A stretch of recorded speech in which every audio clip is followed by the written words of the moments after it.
region. This production is for adults only.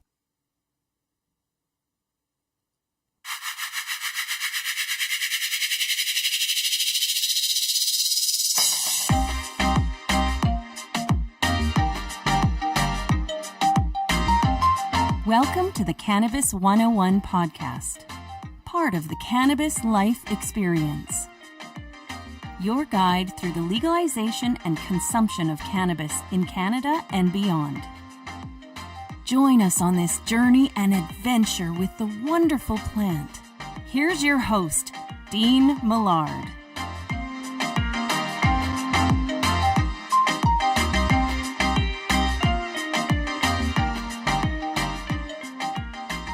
Hello there, and welcome to episode 80 of the Cannabis 101 podcast, hour number 1. Things are going to be a little bit different this week because I'm still recovering from pneumonia. Battled that last week, and not 100% there, but getting close. So yeah, that's why we did not have a show last week, as I was basically in bed for 5 days.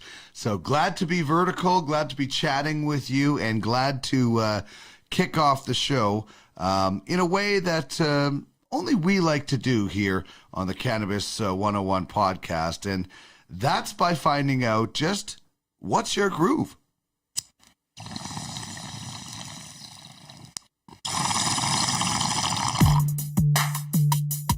Put that in your pipe and smoke it. Can you dig it? Kinda grabs you by the boo-boo, don't it? Pipe it again. 1 minute, please. This is great. This is the bee's knees. Can you dig it?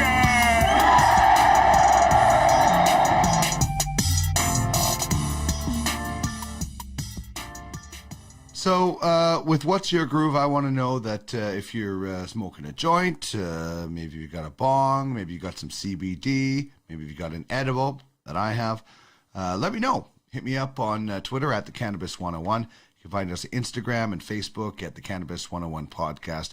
And you can email me, cannabis101podcast at gmail.com. So kind of the tagline, or one of the slogans of this show, is it's not just about getting high, it's about getting healthy. And after, just getting over pneumonia, it's probably not a good idea to be smoking or even vaping a lot of things. I'll vape a quick bag later, or not even a full bag in Know Your Buds. But I've got to recover, so I don't want to do that. But I still want to get the benefits of the wonderful plant that is cannabis. So I have here from Collab Project a cherry cola pop. So I was in to see my good friend Gage at Plant Life Jensen Lakes, and I always love his recommendations, something new. I was looking for an edible that I could have because I'm, again, not wanting to do a lot of vaping, and especially, if any, smoking, no smoking at all. So this has kind of been described as a little bit of maybe like a pop rocks, and I love those. So that is what I am grooving on.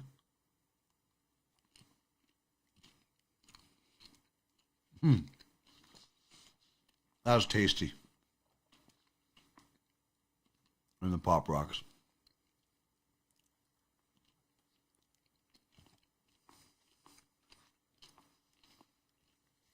Bravo, Gage.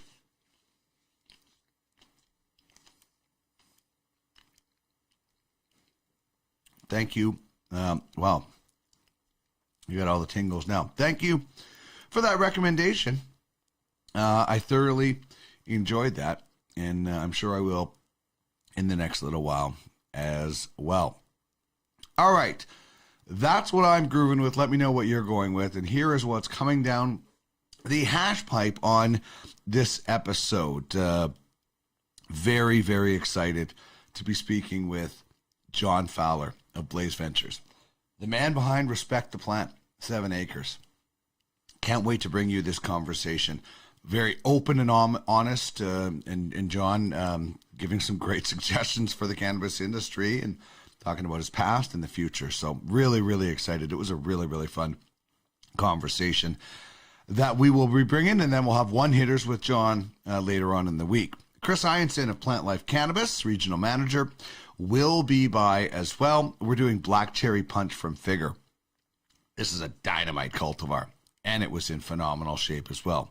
If you've seen some of my Instagram posts, things like that, I have had some cannabis, and I try to be honest when I get cannabis that isn't good and is good, and this stuff is very, very good.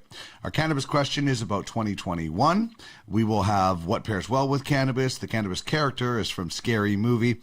We'll tell you about the Weed Weekly and our giveaway that we have every week. But let's get things going right now and give you a chance to win some great prizes with the cannabis question.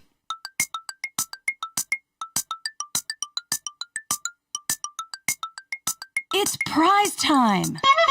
Chime in on the cannabis question. Okay. And you could win a Cannabis 101 podcast prize pack. Pipe and a crepe, bong and a blint. Hit us up on any of our social media feeds or email us at cannabis101podcast@gmail.com. Okay, here we go.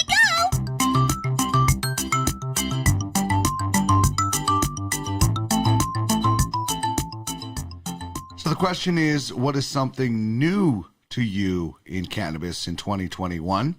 As so many great things are already happening when it comes to the plant. For me, I've discovered bath bombs. We had Tanner Stewart of Stewart Farms on and went out and grabbed one of his Blue Dream bath bombs, and it was definitely relaxing. Like we'd said in the discussion, your definition of a high or how you feel might be different than mine, and probably very much is. But it was certainly relaxing. I will say that. It's something cool, good, and especially I loved, his reasons behind the packaging. So I'm going with bath bombs. But what about you? Hit me up on Twitter at the Cannabis 101. Get us on Facebook or Instagram, Cannabis 101 Podcast, and you can email us cannabis101podcast@gmail.com, and you could be entered just for chiming in for a Cannabis 101 Podcast prize pack. As for what pairs well with cannabis, for me, that's anything that pair well with cannabis, and that could be anything. For me, it's health. The slogan is, it's not just about getting high, it's about getting healthy. While I was dealing with my pneumonia, one of the things that helped me was CBD tea, the peach ginger, I believe it was. And it was something that I could actually keep down. It made me relax a little bit. It just helped, along with, of all things, a bubble soda water just on its own. But yeah, so health, CBD tea. I really enjoy it. I want more of it. And I think it's something that I'm going to start throwing into my daily routine of having a cup of CBD tea, in the afternoon.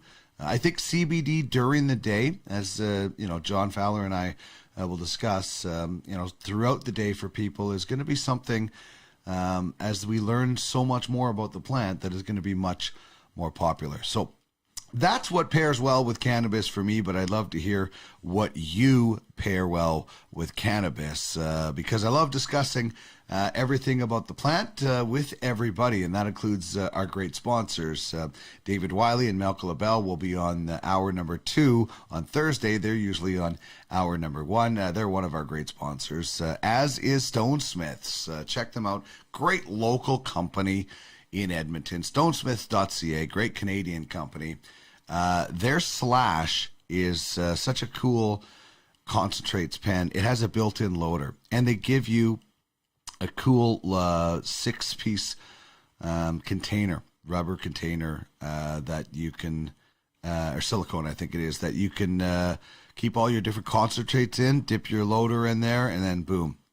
Also, they're an Edmonton company, as I mentioned, built for Edmonton winters. And man, did we get a doozy of a snowstorm last night. So I hope nobody was stuck out in it. But if you were and you had the Slash, the battery would have held up, because it is built for Edmonton winters. So you can find more information at the website, stonesmith.ca.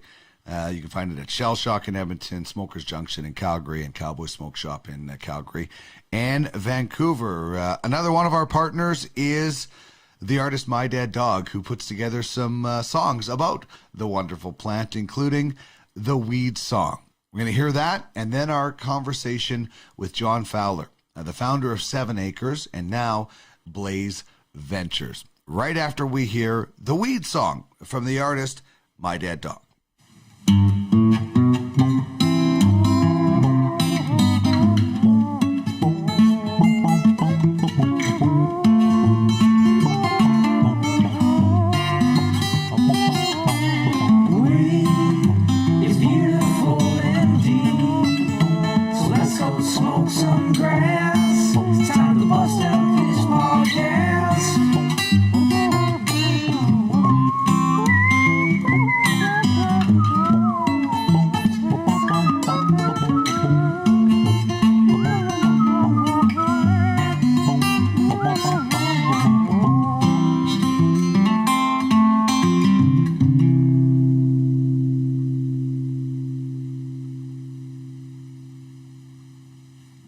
Very pleased to welcome to the show a man very well known in the cannabis space for good reason, and we're going to get into a lot of that. John Fowler of Blaise Ventures is joining me. John, thanks very much for giving us some time today. How are you? Good, thanks. How are you? I am excellent, thank you, and pleased to be chatting about the wonderful plant. And the question I always start off with pretty much every guest, just to kind of give my listeners and viewers a little bit of a background. And there's a lot of new people that are coming to this space all the time. But what did you do before you decided to get into the cannabis space? I was a child. So have you been in the space the whole time? In the cannabis space longer than my parents would allow me to admit on a video here. But you know, I've been professionally involved in cannabis my entire adult life, and I was a medical cannabis advocate before then. So realistically, I kind of went from Tonka trucks to tokes and never looked back. That's beautiful. So when and why did cannabis become a part of your personal life? So for me, I'm not gonna lie, when I started trying it, I liked the stuff. It was good. But when it really clicked was the first time I met an adult medical cannabis patient. So as a younger person consuming cannabis, I always just assumed you stopped. It was like, you know, silly things that young people did, I guess. And I remember I was at my friend's house. Her mother's a registered nurse. Her mother came over, sat down on a living room couch and smoked a joint. And like, that was the craziest thing I'd ever seen. Like, I'm sure I've seen adults smoking pot before then, but I certainly had not seen someone sit down on the couch of their own home and spark up a joint, let alone a nurse. And that was really my introduction to medical cannabis. And, you know, my peer group for a number of years was medical cannabis patients in their 50s and 60s. And I was not in my 50s and 60s at the time, but that's really what started me down the path that cannabis can be a positive long-term part of somebody's life. You know, as a good alternative to alcohol, there's a lot of recovered addicts that, you know, whether it's alcohol or tobacco or you know, opiates or other things that have used cannabis. And that was really eye-opening to me. So I've always had that sort of medical first relationship with cannabis. And then it's become increasingly a bigger part of my life, you know, as a hobby and a pastime with the activism. It was what guided me to law school. And then, you know, it's been pretty much my entire working career for the past, what are we at, like 7 years now. That's wonderful. And we're going to obviously dive into founding 7 Acres in a second, but let's talk about, you know, what it is that is going on currently with you, and tell us a little bit about Blaise Ventures. Absolutely. So in 2020, I started Blaise Ventures after being fired from Supreme. And really what I wanted to do is I knew I wanted to stay in the space, but I wanted to have some flexibility. I also had a practical reality. I was doing an MBA at the time, and you're supposed to put your company name, and when I said that I wanted to put unemployed pot dealer instead of a job title, I was told I wasn't allowed to do that. So we started Blaise Ventures with a good friend of mine, Scott Walters, with just a goal to basically work in the space on project we cared about. You know, we wanted to make money, obviously, but really we wanted to make great products and just love and respect the plant. I know you have that 7 Acres tagline sitting beside you. So we started really not knowing what we were going to do, but having a really strong set of principles that guide us. And we just had the most amazing 2020. We were able to start multiple businesses. We were able to build a really strong team. And now we're going into 2021. We're the managing partner for Muskoka Grown, which over the next 12 months, we're going to turn into one of the most exciting smoked flower brands in the country. I'm super excited to roll that out over the coming quarters. And we're able to launch our big rosin, our live rosin coins, which was the number 2 selling premium product in Ontario in December. And quite frankly, I think the best value cannabis product in the space.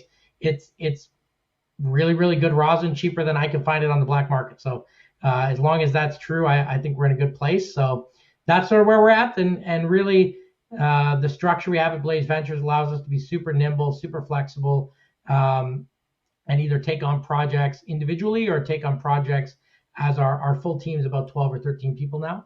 And it's been great. And it's really just reconnected me with the plant, reconnected me with the consumer. And just, I wake up every day asking myself, how can I make the consumer happier and how can I make the plants happier? And, as long as we're doing that every day, the business just seems to get better. That's awesome. And you're right. I have that respect the plant logo or catchphrase. I think it just encapsulates everything. If you want to get started in cannabis, that's where you should start. And maybe let's go there. What was it like, founding something like 7 Acres and coming up with, I think, which is something that is just encapsulates what you should be, the proper attitude when you're getting into this space. Yeah, so 7 Acres was obviously a career highlight for me, and I hope the brand continues to be successful, and I can tell my grandkids about it one day. That's what your old grandfather created way back in 2015, 2016. But for us, really, we had to achieve a couple things. Number one, I had a personal problem. I know a lot of people that were in the MMAR or ACMPR program that grew cannabis that was way better than 7 Acres. But I also knew 7 Acres cannabis was way better than most of what the LPs were doing. So if you notice, we always said we were the best legal cannabis. So that was part of our carve out. The second thing is we wanted to come up with a slogan that not only were we proud of, but that nobody could detract from. So I'm a big believer in net promoter scores. So your promoters are as relevant as your detractors. And we were worried that a lot of things we came up with, if you're in the culture, at that time, we always viewed the unlicensed producers and sellers as our main competition. Maybe arrogantly, we figured we could beat all the legal guys. So we came up with Respect the Plant, because my view is you might not like legal cannabis. You might not like me. You might not like our brand, but you can't hate on the plant. And that's where we started. And it really became a mantra for the entire business.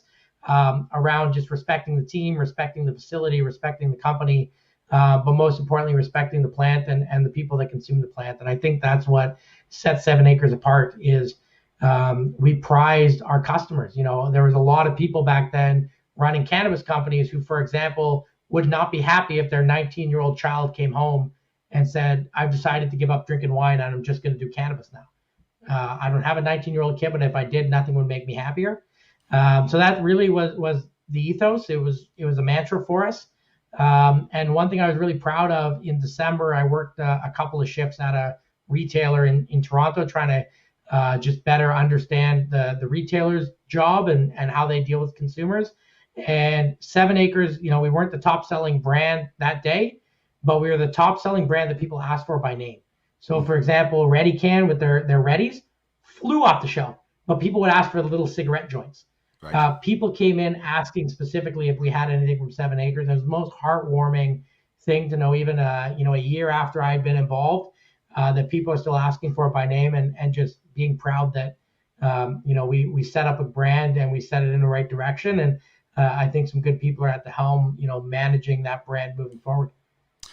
So that's the beginning and the excitement and everything that was you're so proud of. I guess the flip side, and you alluded to it earlier, having to leave that company that you built is that one of the harder things that you've had to deal with?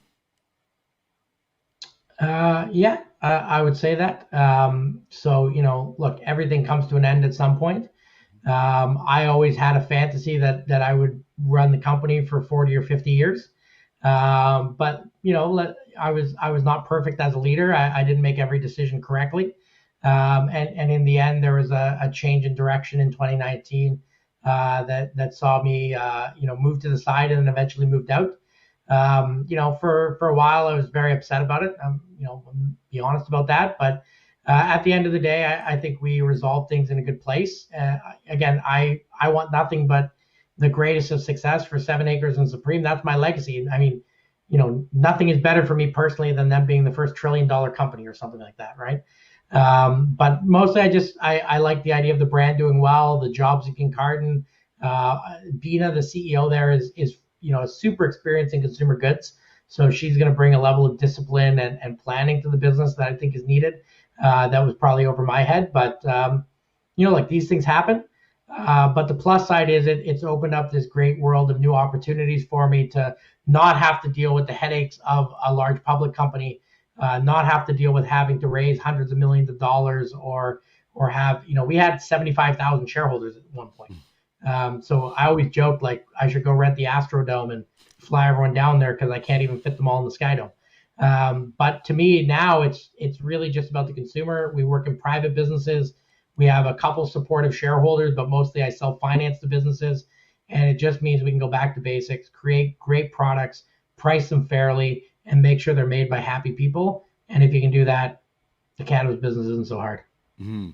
Well, that's what I wanted to ask you about. What when you think of great cannabis, what do you think of? What it should look like, feel like? That this debate is going to go on for a while. The gray market, black market compared to the legal market, whatever it is.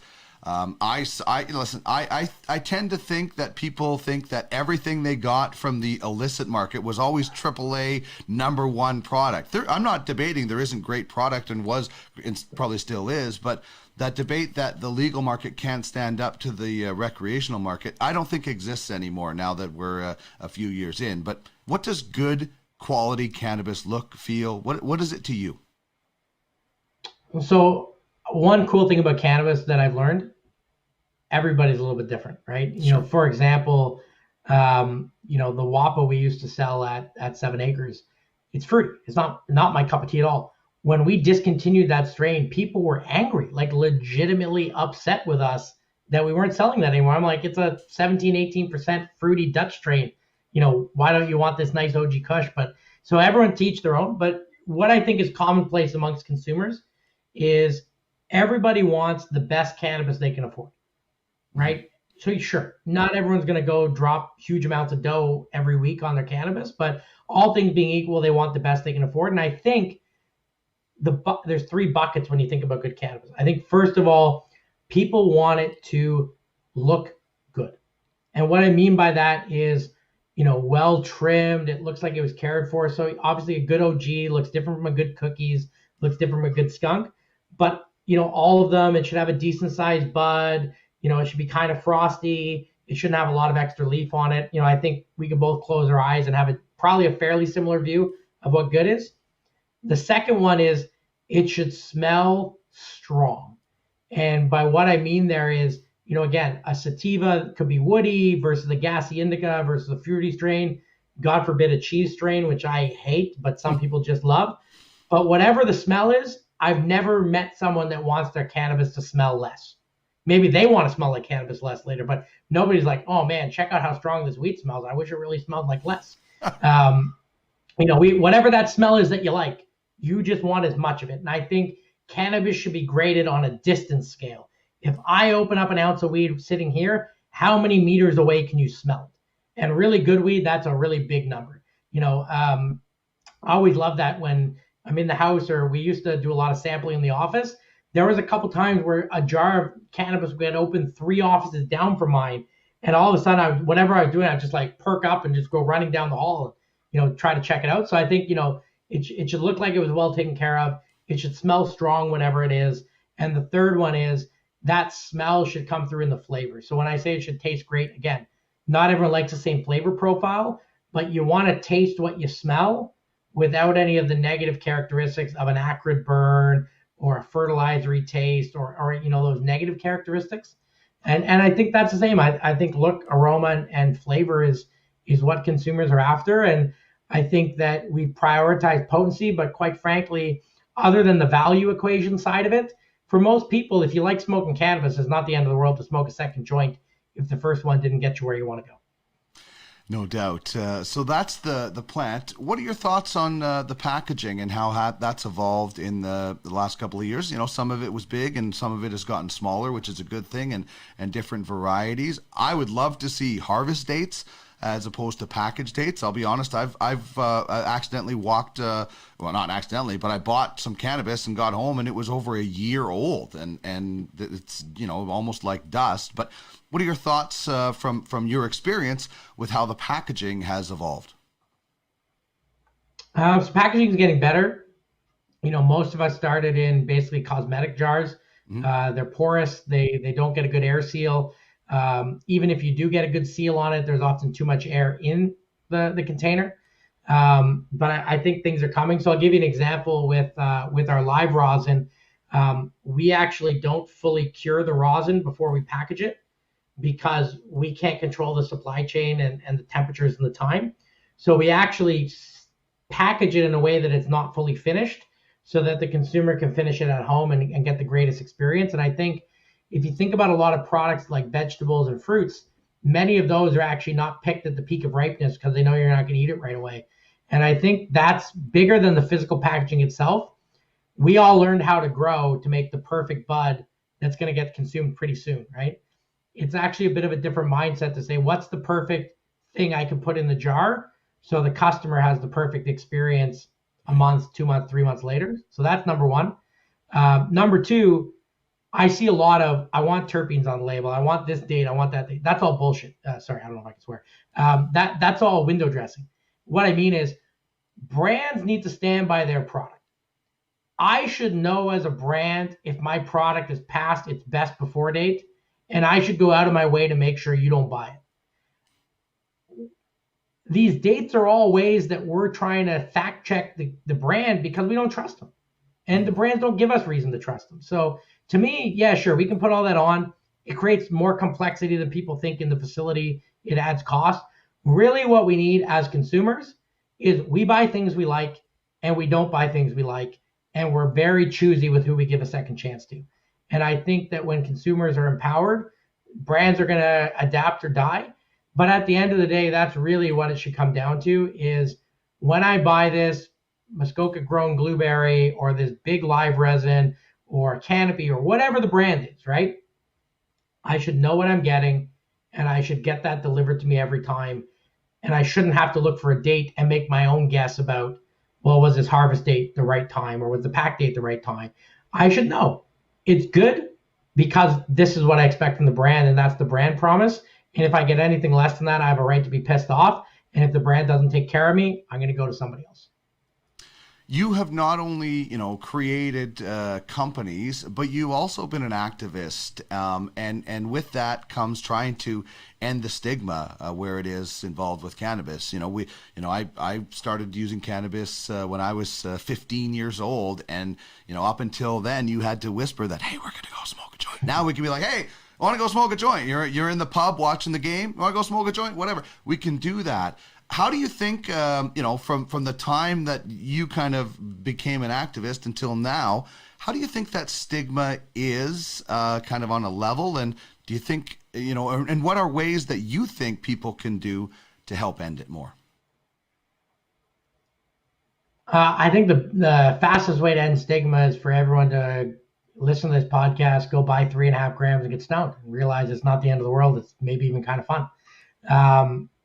But I think, look, I think legalization didn't remove stigma as much as I hoped it would. It created a lot of novel use, but almost a bit of stigmatized use in that, it's a little risque, I'm going to do it.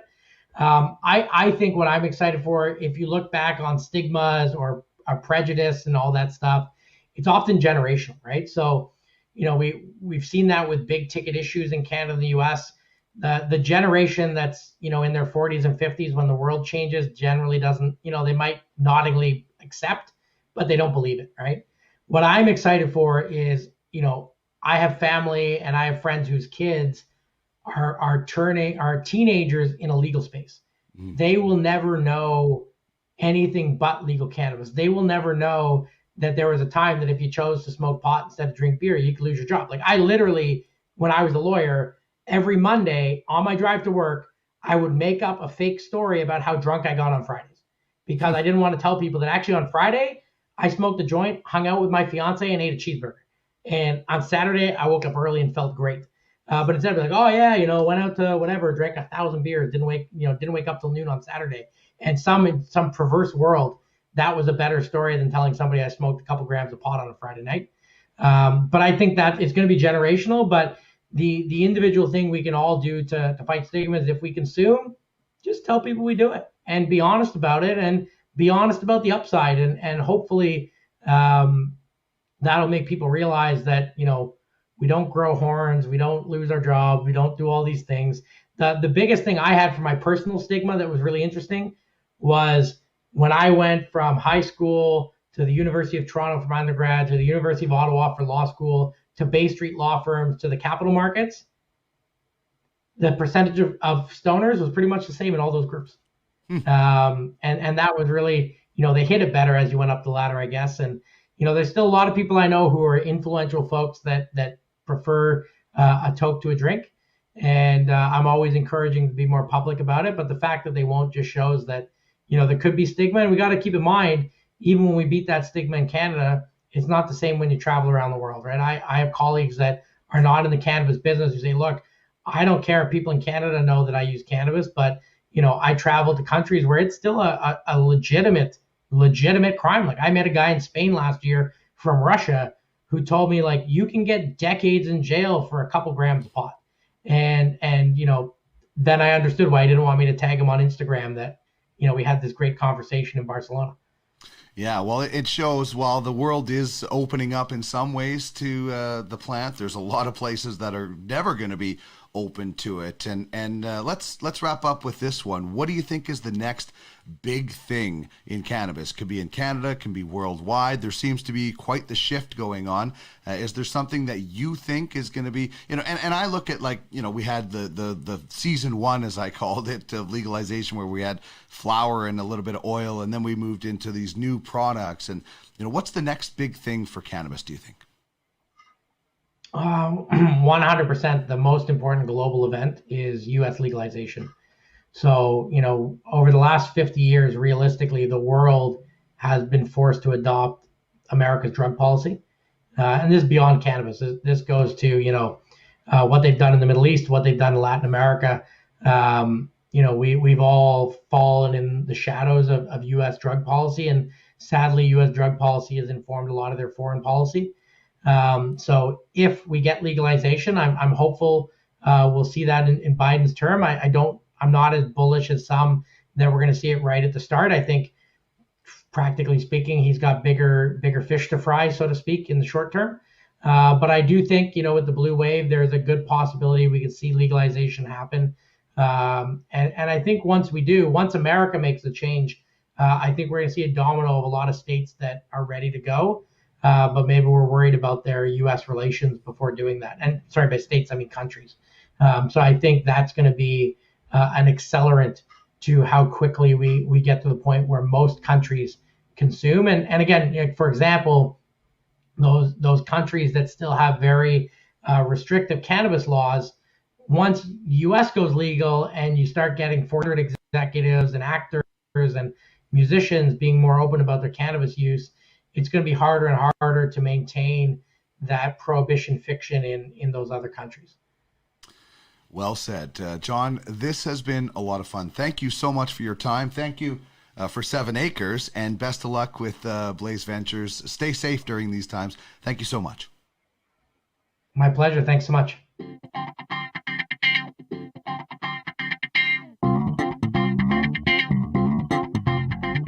This is the Cannabis 101 podcast, part of the Cannabis Life Experience, turning the wheel of cannabis one toke at a time.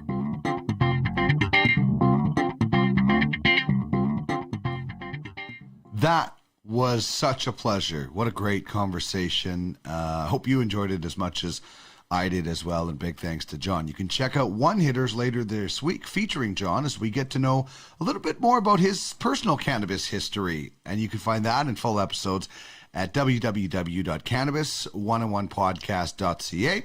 You can also subscribe to the Weed Weekly and qualify for our Friday giveaway. You got a joint? No, not on me, man. It'd be a lot cooler if you did. Time now for Cannabis Characters. Dopest dope I've ever smoked. Celebrating the best from fictional 420 film Hey, I am your stoner. and beyond. Heavy girl with that, man. Is it heavy stuff, man? All right, so the cannabis character that I am going with this week is the character Shorty Meeks from Scary Movie, the Scary Movie franchise, but this one particularly is Scary Movie 2, and the character portrayed so excellent by Marlon Wayans. These horror spoofs, they were pretty funny, I thought. Silly, kind of gross out humor sometimes, but for the most part, they were just, good kind of sit back, especially smoke a joint and laugh your head off. But they definitely did have a lot of those. In the second one, one of Shorty Meek's plants gets possessed, rolls him up and smokes him. It's a pretty funny scene that also includes Neil Patrick Harris as well. So here is Shorty Meeks in Scary Movie 2. Good night, little plant. You drink all this little water up so you can grow up to be a nice, strong crime plant. Yes, yes. And then you'll be smoked by all the rappers and make them do a whole lot of dumb shit that fuck up their career. I'm sorry. I didn't mean to smoke your relatives. Please, no! I didn't do it by myself. Whitney and Bobby help me. Please, help me! Oh, shit.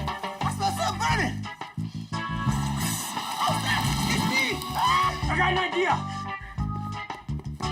Oh, wait a second. Hold on, Shorty. Don't rush me yet. I'm getting high as a motherfucker. Hope. Take it to the head. Nah, you take it like a bitch. Put the shorty down. I'll give you Funyuns and Cheetos.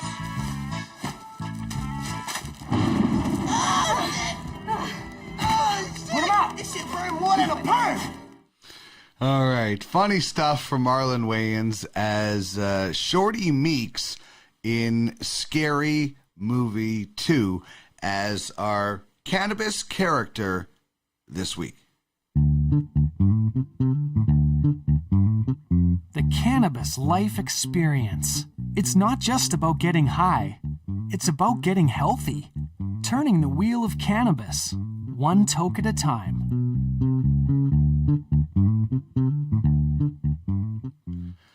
All right, as mentioned earlier, big thanks to our partners. You'll hear from David Wiley of the OZ and Malcolm LaBelle from the Business of Cannabis on hour number 2 on Thursday, as we do This Week in Cannabis News and the Business of Cannabis. Malcolm LaBelle from the Green Generation Company.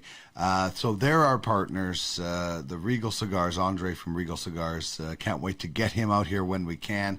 And of course, Stone Smith. They have the Slash right here. Looks like the thing for Men in Black. That's where the design idea came from, but then they took it off. The cool thing is you've got these temperature settings. So you just double click and boom, you go up to red, which is 500 degrees Fahrenheit.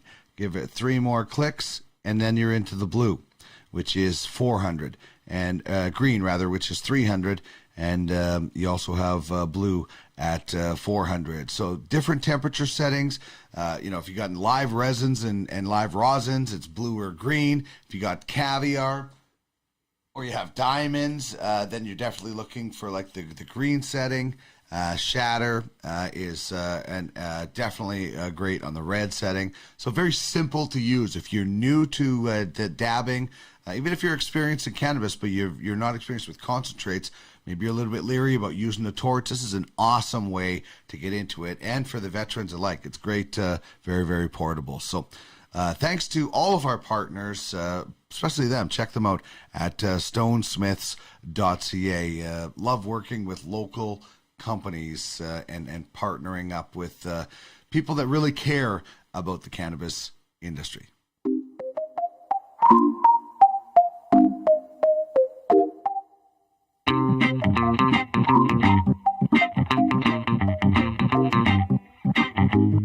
Who grew it? What's the terpene profile? Who created it? What is the lineage? How much THC? What's in a name? This is Know Your Buds, a close-up look at cultivars you should try. Or try again. Joining Dean is our educator, Chris Ianson.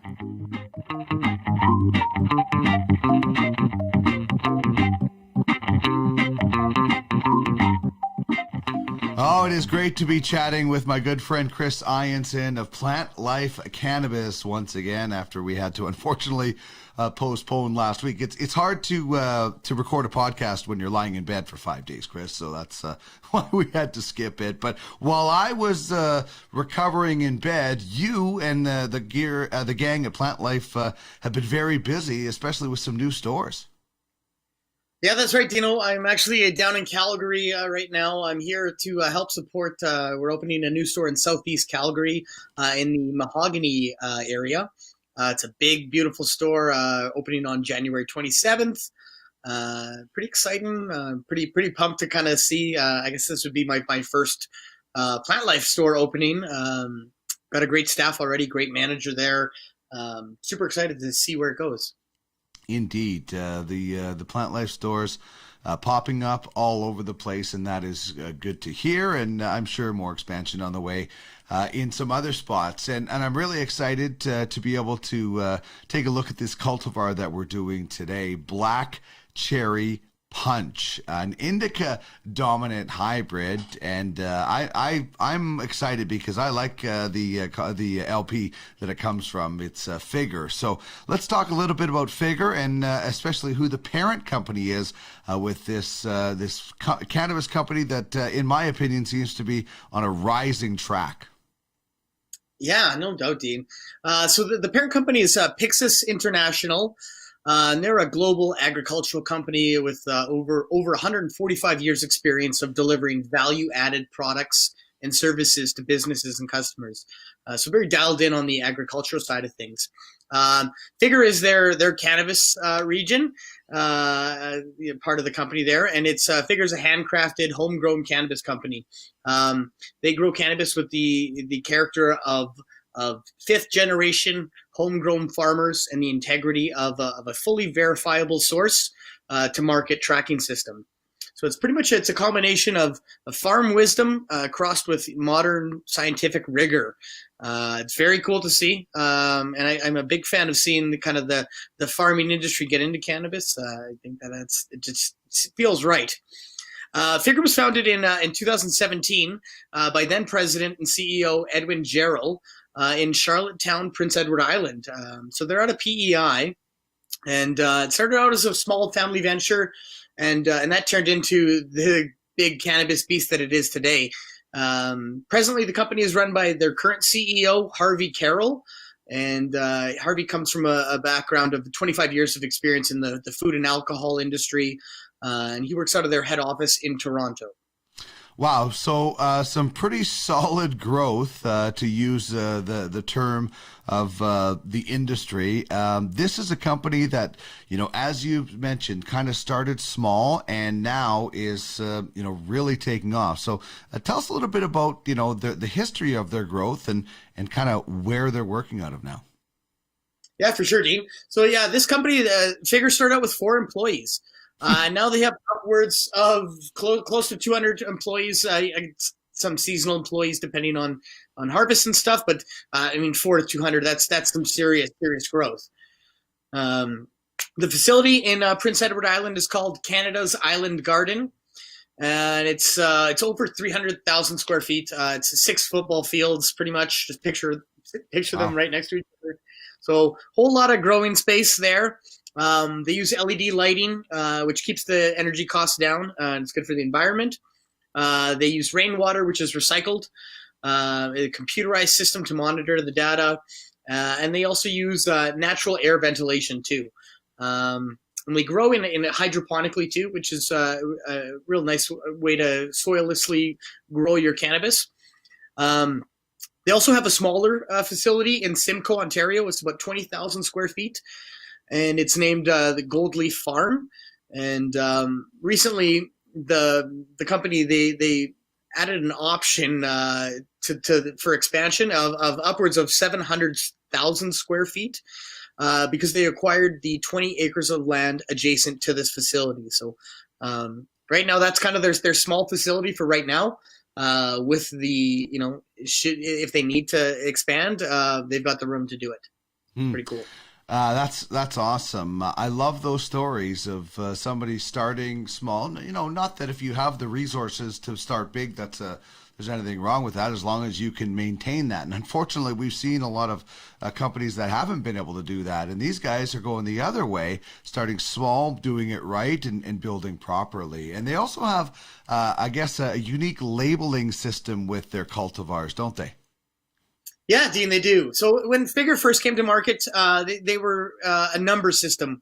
So you would come in, the number 7, the number 14, the number 8, and they kind of represented different cultivars. It wasn't on the packaging. You kind of had to look into a little bit. I think that they heard from people saying, you know what, we want to know what we're smoking. We want to know what the cultivars are. And they pivoted. They switched, and they switched over to the curated collection of the Go series. And so there's, 5 different, I guess, vibes on how you want to feel. And it's easy. There's a chill. There's steady, which is what the Black Cherry Punch is under. That's under the Go Steady. There's also play, and there's elevate. And those are a couple of sativa dominant ones. And it's kind of nice to see the different vibes, but still see the cultivar there as well. I feel like they kind of got that one right. A lot of LPs are, going with just a vibe only. I like that they've got a vibe, and there's I guess a family of cultivars within that vibe. I could not agree more. I mean, it's like they saw what some people were doing, and they were doing, a pretty good job, and they perfected it because they have the vibe, but then the actual cultivar that maybe you're familiar with, and you're like, oh yeah, I know about that, but maybe I didn't know about this one. So you're right. I think they're, as Charlie Sheen once said, winning on this one quite a bit with that system. So bravo to that with their different vibes and their different collections, and also bravo to them for the Figure Fund. Tell us about that. Yeah, this is really cool. So every month, Figure, they take nominations for a BIPOC owned business. BIPOC is the Black or Indigenous or people of color. So BIPOC owned businesses, once they've selected a business to support, they will purchase products or services from that company and actually have the company distribute it to the community around them. So very cool initiative. I think it's a lot of good inter-promotion too. I feel like the companies involved are going to benefit from that in the time to come. And they do a new business every month too. So it's super, super cool to see. I'm a big fan of cannabis companies. We know they make money, but it's nice to see them giving back or supporting the communities. I think that's awesome too. And as we were kind of looking at the website, you can just see there's a lot of good information on it. They're doing a lot of really good things. So bravo to these guys for sure. But when it comes to the website, and you can check it out at www.figr.com,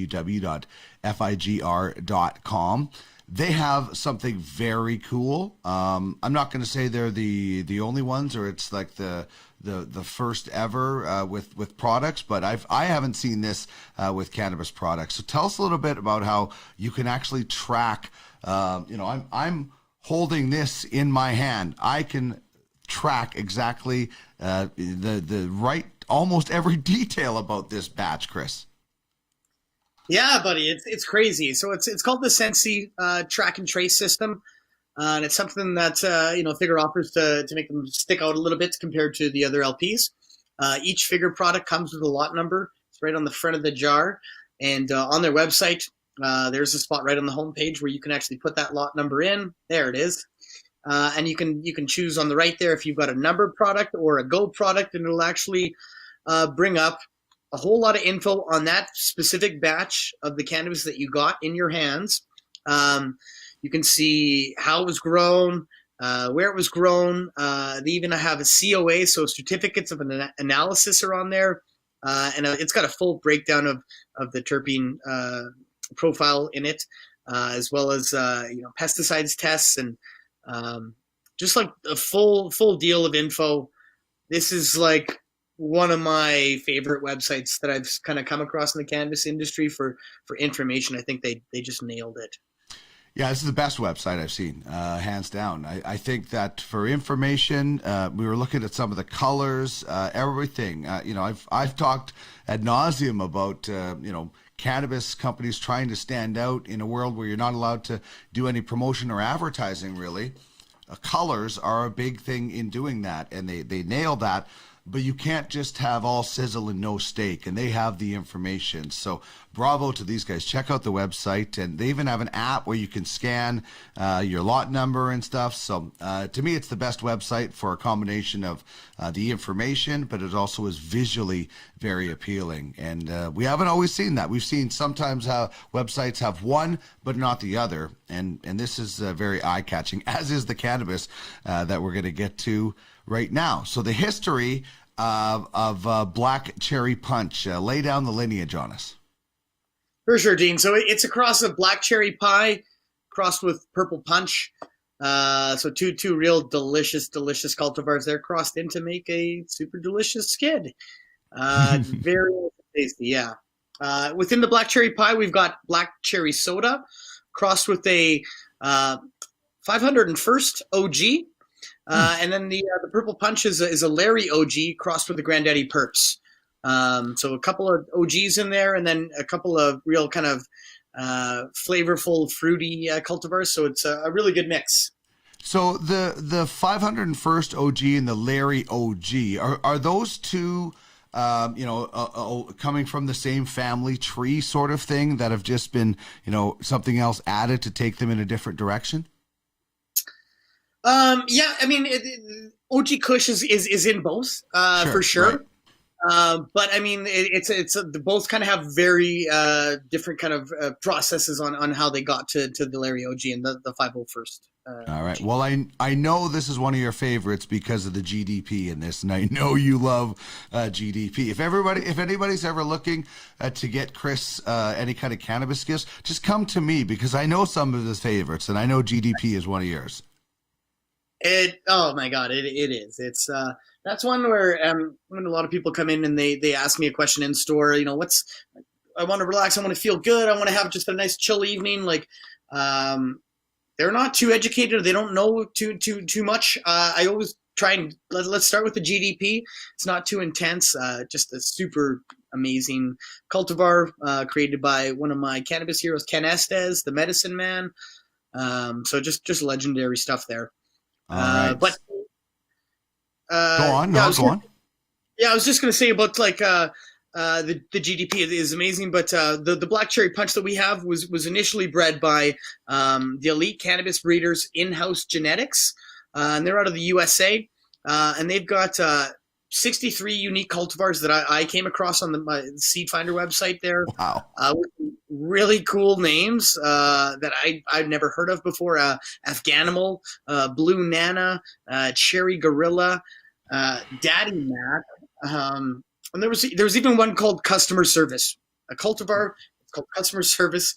It's a Girl Scout cookies crossed with an Allen wrench. Well, hey, you can fix anything with an Allen wrench, so that works out, and I love that. I love Afghanimal.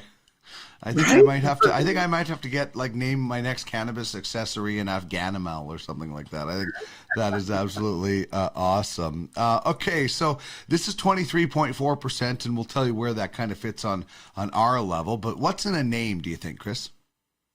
So with the black cherry punch, it's a genetics name. We've got the black cherry pie, so the black cherry, and we've got the purple punch, so you got the punch. I think too with the black cherry is a flavor name with the sweetness of it. But that's pretty much kind of just a basic genetics and flavor name, Dean. Alrighty, now we get to the look and start with the packaging. A standard tub, but at least it's not white. I think that stands out. If you're in a store and you're looking for something to display, that's going to catch people's eyes a little bit more. It was sealed. There was no humidity pack, so I'm gonna grade. If you have a humidity pack, you get bonus points.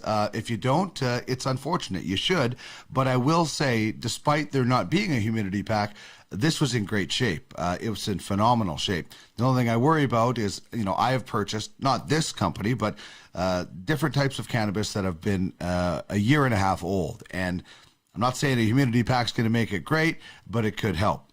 Having said that, this stuff is in phenomenal shape, Chris. Yeah, big time, man. I got some stuff last week and the week before. I'm a big fan of the what I've seen, really nice, well-trimmed nugs. Smaller size, which I am totally good with. No leaves at all, just real dense nugs. Color-wise, we've got, the darker green buds for sure, with some purple flecks in the bud and some real nice bright orange pistils. Kind of my favorite thing about the look, though, is the dusting of trichomes. I think it's quite frosty. Looks super nice. I was very impressed when I first cracked my first jar of the Figure Black Cherry. Yeah, it's in great shape. Feel wise, like when you touch it, it's spongy. And sometimes I get a little bit leery when I see small buds and no humidity pack because they can be dry. And this one, sponge perfect. It's sponge worthy, to quote Seinfeld. It was absolutely awesome. And in the trim job, as you mentioned, the trim job is just, some of the best. Like, you're going to take some stems out as you're going, but there was like no leaves. It was just, one of the best trim jobs that I've seen in quite a long time. So bravo to them. This is terrific shaped cannabis. This is what, when you pay the money for your cannabis and get home, you are totally satisfied. I don't know how anybody could say anything negative about this batch of cannabis, in my opinion. Mm-hmm. Yeah, well said, Dean. I completely agree with you. Like I said, I've been a big fan. I've gotten quite a few tubs already, and the pre-rolls too are nice as well. They come in a real slick kind of tin packaging. It's awesome. I'm looking forward to that. All right, let's talk about the terpene profile with Black Cherry Punch. Yeah, for sure. So we got limonene. That's our dominant terpene. And that's going to be kind of a citrus fruity aroma and flavor. Caryophyllene is number 2. And that's black pepper and spice. And then we got linalool as number 3, and that's kind of a floral lavender flavor and aroma there. So cool thing about the terps for I guess this particular Know Your Buds is like we know specifically the batch that you had there. These are the dominant terpenes. Yeah, you can look up as we did from the batch, and I'm just going to list them off. So as we mentioned, limonene is 0.36%, caryophyllene 0.22%, linalool 1.8, and then myrcene is the fourth one at 1.3. So it's amazing. It gives you lists like this is total transparency, and this is what the consumer wants, right? Especially people that are very new to cannabis and maybe don't know anything that it was other than it was illegal and maybe shady. And well, this pulls back the curtain, right? This shows you everything that this is certified to be and is. And this is what's going to bring other people in. And speaking of new people, well, give us a run through of what a terpene is for maybe some of the new listeners and viewers we've picked up in 2021. Yeah, for sure, Dean. So terpenes they're aromatic oils. They secrete from the cannabis glands, and they make your cannabis smell or taste a certain way. So when you got bud like lemon skunk or something super citrusy, limonene is going to be probably one of the more dominant terpenes in there. with terpenes, there's the smell and the taste and the flavor. There can also be some effects that you can kind of receive from terpenes. Now everyone is different. Our bodies all react differently to cannabis, as we all have different biologies. But there are some generalizations where some I guess limonene, for example, is known to be a bit uplifting, whereas myrcene could be a bit more sedative, a bit more heavy, a bit more into the couch. But again, those are generalizations. I mean, terpenes and cannabis affect everyone differently. But with the terpenes comes into play the entourage effect, Dean, and that's THC, CBD, and your terpenes all combined together to give you the desired effect of the cannabis. Mm-hmm, yeah, and we're finding out more and more, and they even have the cannabinoids listed on those COAs on the website. So great information from you, and great information from Figure as well. So what did you smell when you cracked open your batch the first time? So for me, initially earthy and spicy, right off the hop, for sure. And then I definitely got like a kind of a sweet, almost candy-like smell. I'm kind of trying to realize if maybe the name is kind of giving me a bit of that placebo effect. Because I keep thinking of the Coke bottles, like those black cherry cola bottles. But I definitely got earthy, spicy, and sweet for sure. Yeah. The first thing I thought of when I opened it, and I kind of think I'm a little bit the same with you, kind of maybe influenced by the name a little bit, but I smell Black Forest cake and sort of the cherries that go in that right away. I will tell you though, after the grind, and I think that's also something that's important for people, smell your cannabis before you grind it up and smell it after, because things get, molecules get released and things like that. But I got a real strong floral smell that wasn't as prevalent before, that was really there after the grind. So I think that's also another, we talk about putting your cannabis under a light and looking at it a little bit, smelling it before and after the grind, I think can bring out some different flavor smells as well too. Yeah, that's become, I guess, a part of my ritual now, Dean. It wasn't before. Now when I prepare a joint, I will smell my grinder, because you do get some extra notes in there once it is ground up. So highly recommend everyone check that out. Do it on your own. You will notice the difference. All right. What about the taste test? What do you get from this? So taste test for me was definitely earthy and woodsy. And on the exhale, it's kind of like a citrus fruity sweetness coming out. So again, made me think of those Coke bottles. Yeah. But delightful. It tastes delightful in my opinion, Dean. I think I definitely got the earthy and the sweetness on the exhale. I'm just waiting for the old Supernova Volcano Hybrid to fire up, and I will get another taste at it. But certainly the earthy taste was very prominent. And I was expecting more of the floral taste, and it's there, but it's more kind of like that fruity sweetness that you talk about. What about your experience? I know you've had a lot of experience lately because you've been a big fan of this, but and as we should point out, as you did, everybody is different, but what was your experience like? Right. So in my experience, super relaxing, very soothing on the body. The initial highs is more so on the body to start, and then I kind of, there's a steady head buzz throughout. Makes me smile a lot. I get in a really good mood when I smoke the Black Cherry Punch. I find it to be very balanced with the head and the body, maybe a slight edge to the body, but there is some real nice head effects to it. Yeah, like I said, I've been a big fan of it. I feel like I sold a lot of it too. People come in asking for something tasty. Here's what I like that's tasty. And it's super smooth to smoke too. That was worth, I guess, bringing up. Is every time that I was consuming it in the joints that I would roll, it was super smooth right to the filter, which is, I appreciate that a lot.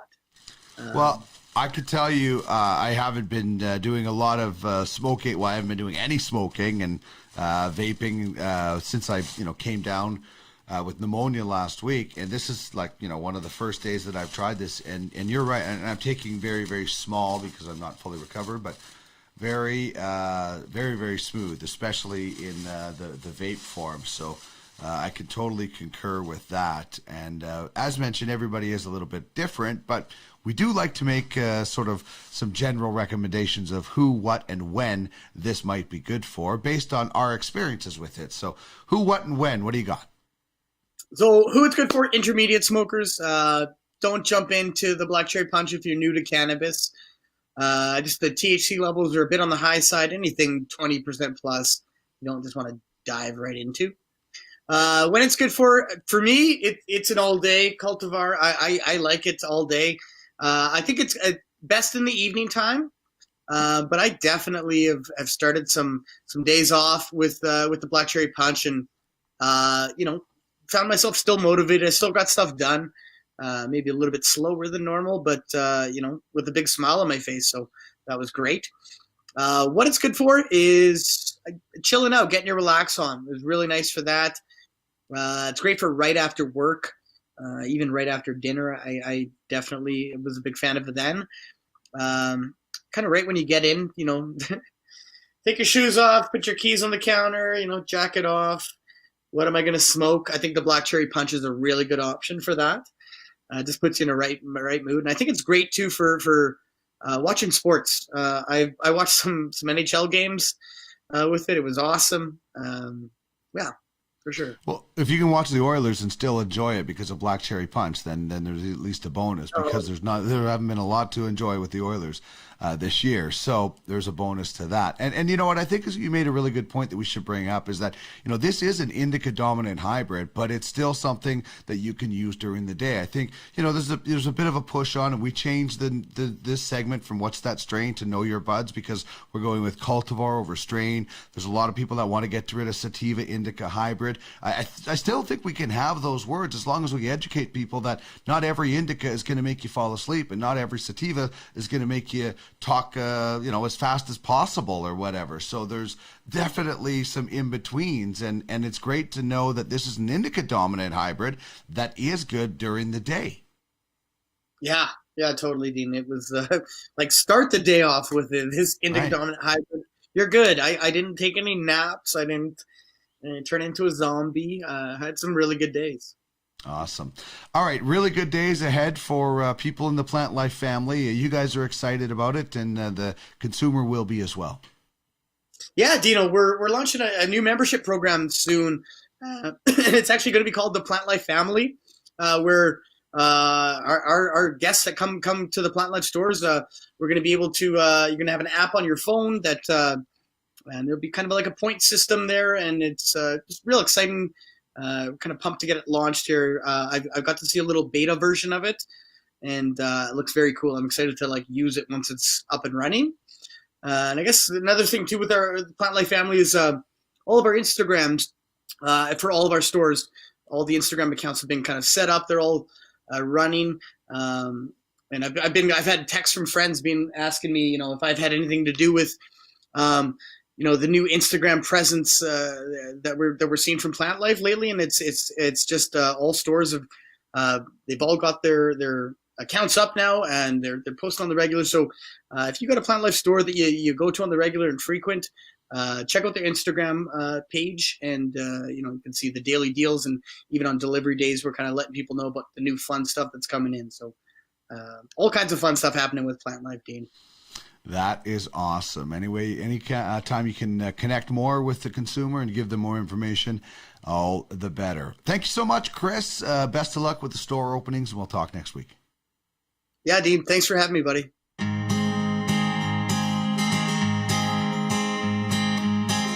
This is the Cannabis 101 podcast. It's all part of the cannabis life experience. Turning the wheel of cannabis one toke at a time.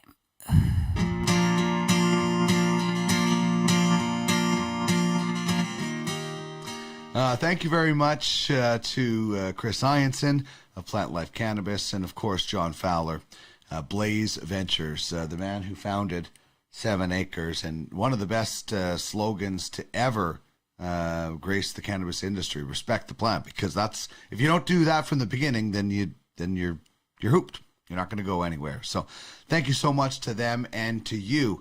I talk a lot about our partners, but you are the most important partner, the listener and the viewer. If you're listening and you want to watch us, check out our YouTube channel at the Cannabis 101 Podcast. And if you want to find past episodes, it's the Cannabis 101 Podcast.ca. You can check out past episodes, contests, and much more. If you liked the show, I hope you did, please let us know. Subscribe, leave us a review. Give us your thoughts on the program. Always looking to improve. And if you want to keep up to date on everything going on with the Cannabis 101 Podcast and the Cannabis Life Experience, get the latest with the Cannabis 101 Podcast and the Weed Weekly at the Cannabis101Podcast.ca. Sign up. You're in the mix for our Friday giveaway. Only for subscribers, though. We spin the wheel of names and give something away every Friday. And it's an easy way to keep up to date with the Cannabis 101 Podcast. If you'd like to become a partner, check us out. Email me at cannabis101podcast@gmail.com. For other shows, by the way, of the podcast variety, check out podcastalley.ca. Got some fantasy sports shows, an NHL draft show with Craig Button, and much more.